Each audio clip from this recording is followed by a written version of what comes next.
The question for practice 1, number 1, describe the Happy Life home and what it does for the Hadley family. Use specific text evidence to support your response.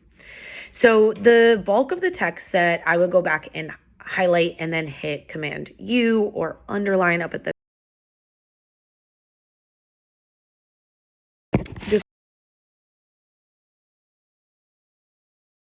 There's also some text. It's actually the second longest paragraph. You know very well what he'd want. His wife paused in the middle of the kitchen and watched the stove busy humming it to itself.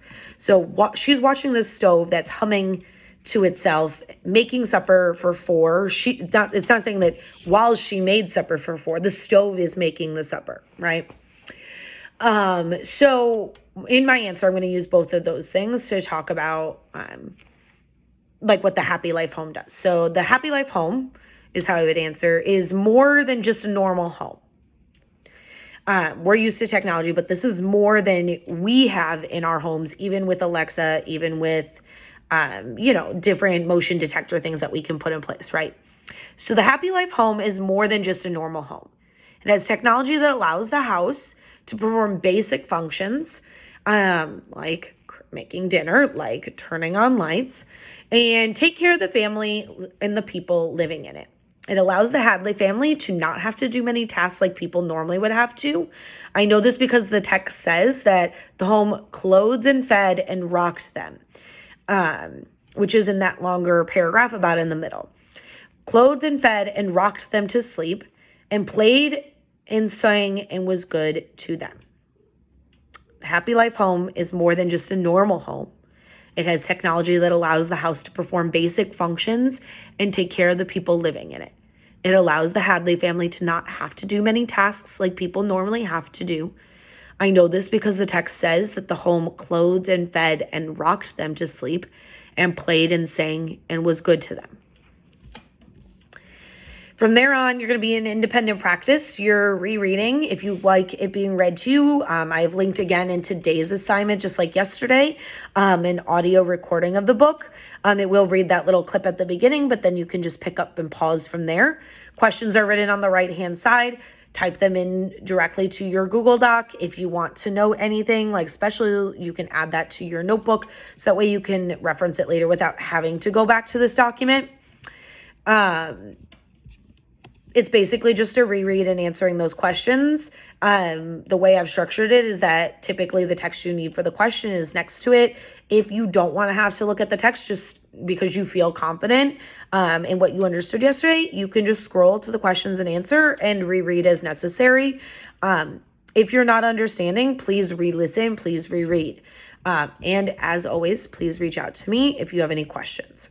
Your question for your exit ticket is all of these questions that are on the sides lead you in to understanding the clues and the foreshadowing that was there. And so again, if during the notes you didn't understand what foreshadowing was, please reach out to me before you try this exit ticket. And basically you are looking at like what the foreshadowing is and writing a minimum of 1 paragraph. I would recommend maybe like jotting out your ideas, your evidence in your notebook and making those notes so that you have that to look back at. But then answering it formally in the exit ticket, if you want to type it out ahead of time so you can just copy and paste, go ahead and do that in the bottom of your document. And then you can just copy and paste it into the Google form. Make sure you're selecting your homeroom so it submits properly and then it organizes the data for me.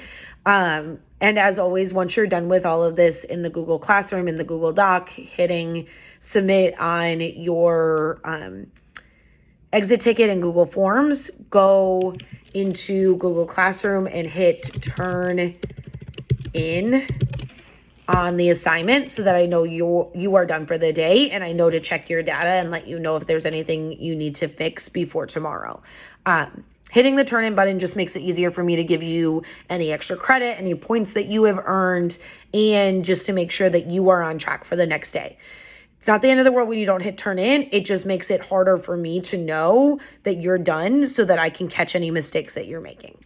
So just try and make it a habit of hitting it. Even if you forget, once you get off a tablet or computer, you can do it from a phone super quick. As always, come see me during office hours. If it's after 10 o'clock on Wednesday, come see me tomorrow, Thursday. If it's before because you got up and at 'em because you miss school so much, come and see me today.